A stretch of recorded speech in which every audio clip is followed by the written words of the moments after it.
आपसे निवेदन है, जिस देवी देवता को आप दिया लगा रहे हो, जिस देवी देवता के सामने आप पशुपति व्रत कर रहे हो, जिस देवी देवता के सामने आप दीप प्रज्वलन कर रहे हो, देवता की जहां शिवलिंग होता है, ये शिवलिंग, ये जलाधारी, ये शिवलिंग रखा है। कई माताओं की आदत होती है, कई भाइयों की आदत होती है कि जहां, स्पीकर बंद हो गया सर, जहां शिवलिंग होता है, रिटर्न बंद है, जहां शिवलिंग होता है तो वहां जहां शिवलिंग रखा हुआ है कटी में, जहां शिवलिंग रखा हुआ है कटी के अंदर, जहां शिवलिंग का भाग उस जलाधारी पर रखा हुआ है, तो वो जलाधारी पर जहां रखा है, ये मां जगत जननी जगदम्बा है, माता पार्वती जी का हस्त कमल है। और आप लोग दिया कहां रख देती हो? कई माताएं दिया रख देती है, जहां शिवलिंग है तो उसके आसपास में जो गोल जलाधारी है उसी पे दिया रख देती है, जला जला के। नहीं भाई, बहुत ध्यान रखिए महाराज, बहुत ध्यान रखो जरा, बहुत ध्यान रखिए आप उस चीज का कि ये जो दिया आपने रखा है, जो ये दिया आप रख रही हैं, इस दिए को उस जलाधारी से आपको थोड़ा दूर रखना, भगवान के करीब नहीं, भगवान को लगना नहीं चाहिए। श्रीफल नरियल आप शिवलिंग की इस जलाधारी पर नरियल नहीं रखना है आपको। जो विराम उद्यापन करते हो आप लोग, पशुपति व्रत का जो नरियल है, भेंट है, वो शिवजी को छुआकर नीचे ना, इस जलाधारी पर नहीं रखना है, शिवलिंग पर नहीं रखना है, उसको छुआकर जलाधारी से दूर रखिए। आपने अगर जलाधारी पर रखा है तो उसका फल आपको नहीं मिल सकता, उसका फल बहुत बहुत ध्यान देना। पूजन पाठ में आप स्मरण में महाराज, पूजन पाठ और स्मरण में अगर आप ध्यान देंगे तो आपको पूजन का फल पूर्ण मिलेगा। पूजन का फल जब मिलता है तो आपके पूजन का क्रम श्रेष्ठ है।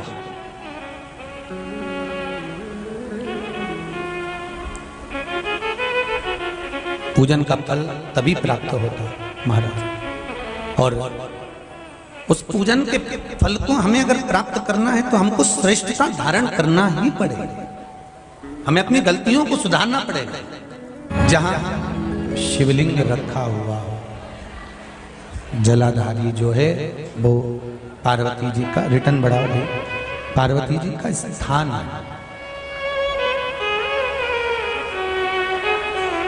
और उस जलाधारी पर कोई वस्तु, शक्कर ले जाओ या मीठा ले जाओ या आप कोई सामग्री लेकर जा रहे हो तो वो जलाधारी पर नहीं रखना। कहां रखना है आपको? उससे दूर। दिया कहां लगाना है? जलाधारी से भी दूर। फूल चढ़ाओ, पत्ती चढ़ाओ, अक्षत चढ़ाओ, मूंग चढ़ाओ, तुम्हारी मर्जी पड़े। जो सामग्री आप भगवान की सेवा की, चंदन, अबीर, गुलाल जो लेकर गए हो वो शिवलिंग पर, जलाधारी पर सब लगाओ, सब चढ़ाओ, इत्र भी चढ़ाओ।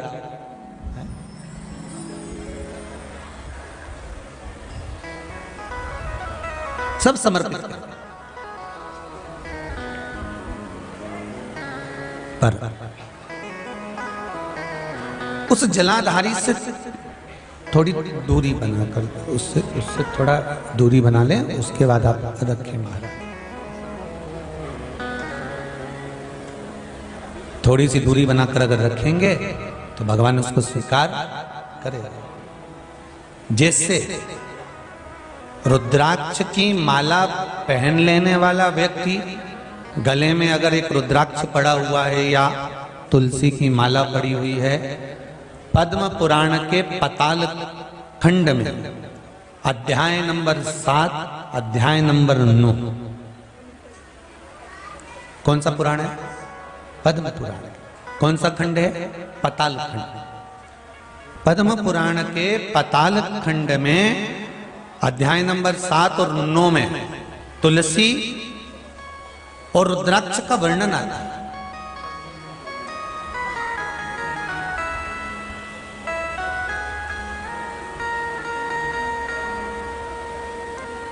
कि मान लो अगर मनुष्य का शरीर मिला है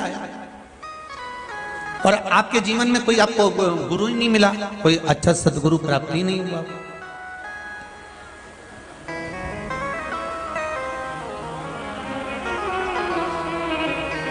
और आपने अगर गुरु मंत्र भी नहीं लिया हो, गुरु मंत्र भी अगर धारण नहीं किया हो,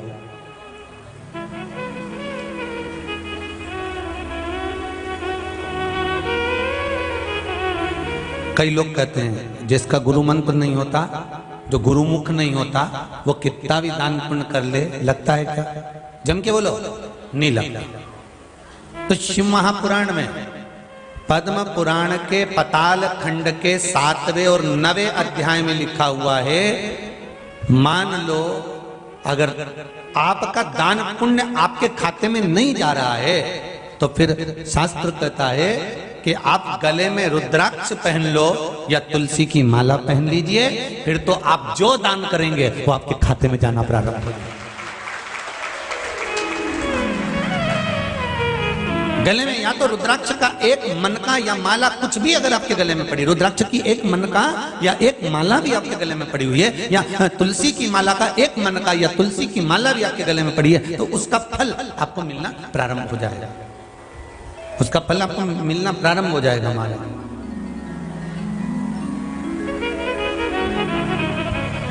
फिर आप जो दान करेंगे, पुण्य करेंगे, सत्कर्म करेंगे, भजन करेंगे, कीर्तन करेंगे, फिर आप जो भी कर रहे होंगे उसका फल आपको मिलेगा, जरूर आपको प्राप्त होगा।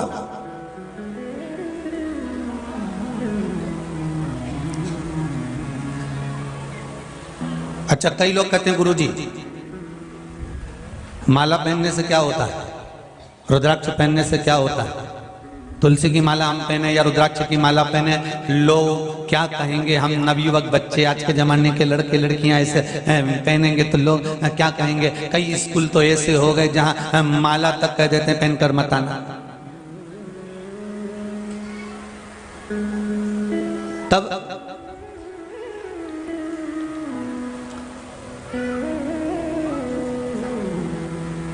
भाई कोई सौभाग्यवती नारी जो होती है ना, मांग में सिंदूर भरती है, बिंदी लगाती है, कई कई नई फैशन की है तो सिंदूर भी नहीं भरती है।